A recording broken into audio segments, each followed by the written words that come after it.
I'm going to continue here with some thoughts I've had from the last week or two.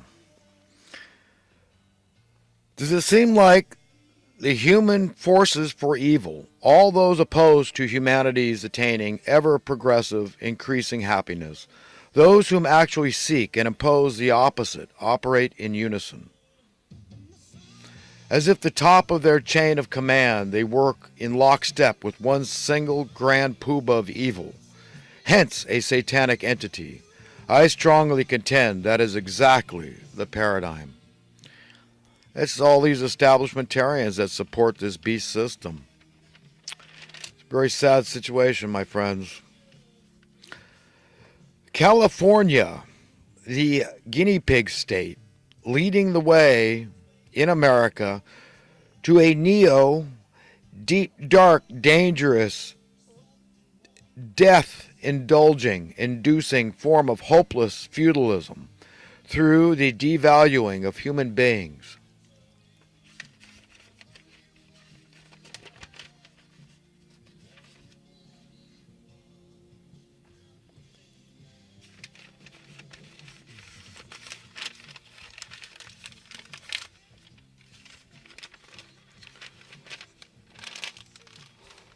The only possible way I can explain God's indescribable restraint when it comes to wanton, murderous, bullying evildoers is that since death itself is and of itself a fictional, contrived lie from the pit of hell, and since the destruction of a body is the worst thing the evildoers can impose upon the righteous, the evil cannot actually harm the righteous in God's eternal reality for us, the righteous. God metes out justice for the righteous when and how he chooses. Father knows best, way better than any single or collective human. We would serve ourselves well to listen to God.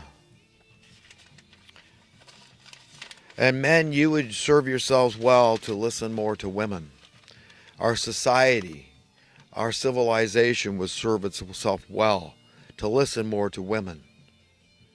Okay, if there's a better of the genders, okay, my money, okay, my faith is in the female of the species.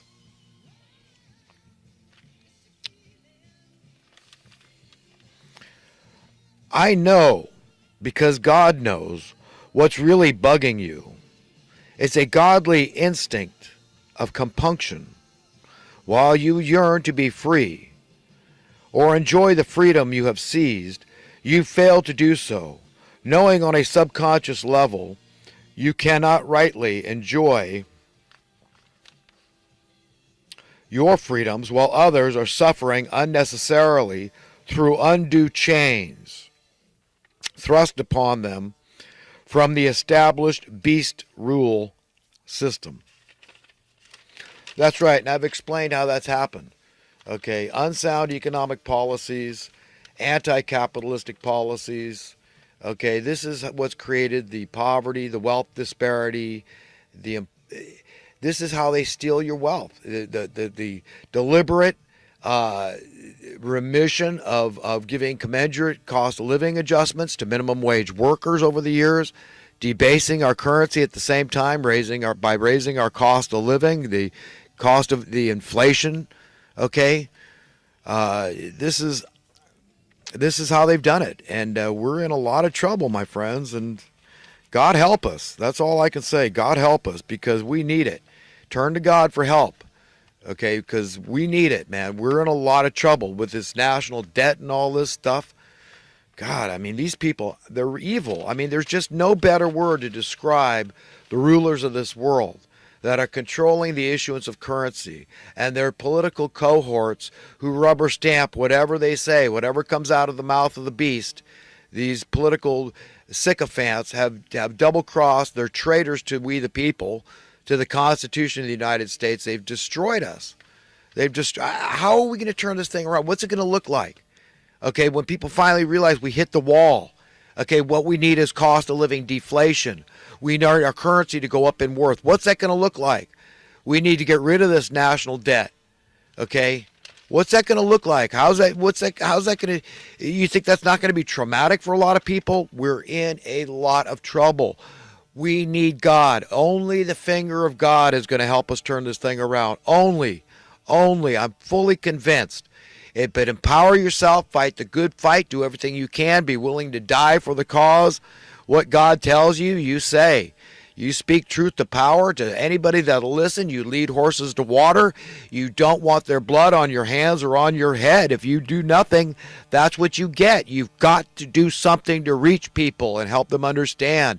Everybody can do something, and you'll be rewarded. And conversely, you will not be rewarded. You will not be found fit and deserving and worthy to go to a better world if you don't fight for it now. Cultivate it. Fill your lamps with oil. Be ready for that better world, the world of tomorrow. Spend time ruminating, understanding what exactly that world's going to look like when God is in control of our affairs. God Almighty, it's going to be so different, my friends. So different, man. When Satan, when money, and the lovers thereof aren't ruling over the righteous, it's going to be so much different. So that's what's bugging us, friends. If you're righteous, I know what's bugging you, man. It's having to contend with this nonsense, with freaking monsters, demons, and Satanists running your life, creating the policies that you're forced to have to live under. And then you're told, well, you lack common sense if you don't comply and conform and capitulate to what they tell you, right? That you're stupid. Oh, but you must be uneducated, huh? Oh, lazy. What are you, on drugs? I mean, what's wrong with you? Are you weak?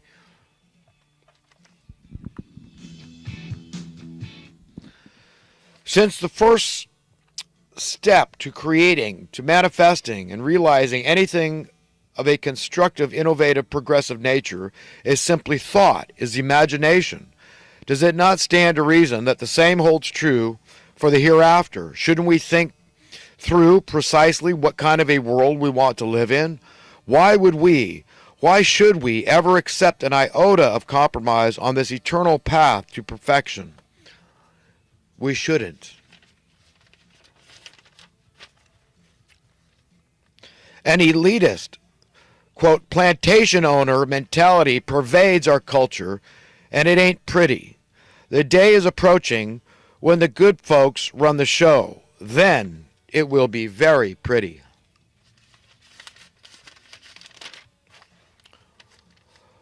The world's greatest leaders, not to be confused with masters, are invariably the world's most loyal and trustworthy servants.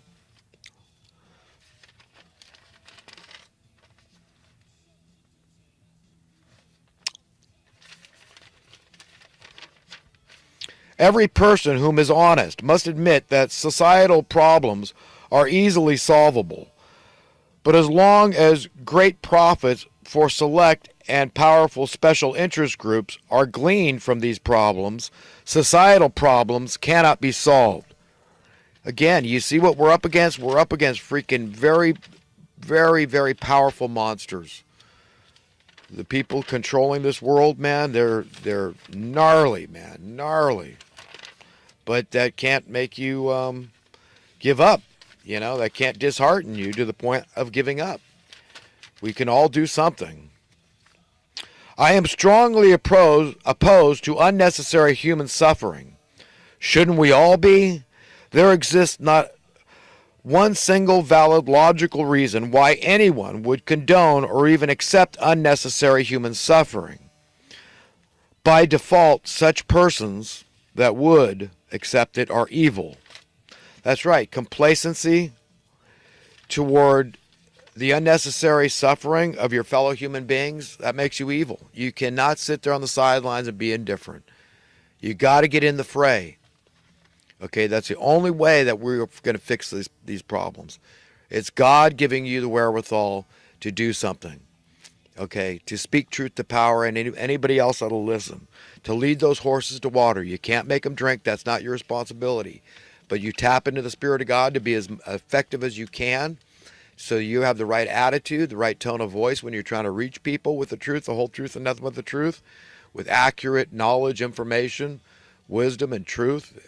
Okay, you've got to be God's ambassador is what you are. You're his hands and feet, his eyes and ears on the ground. You're the foot soldiers to try to be proper reflections and proper representatives. It's a very serious matter. You got to pray to the Spirit, and he'll give it to you, man. You're asking for something good.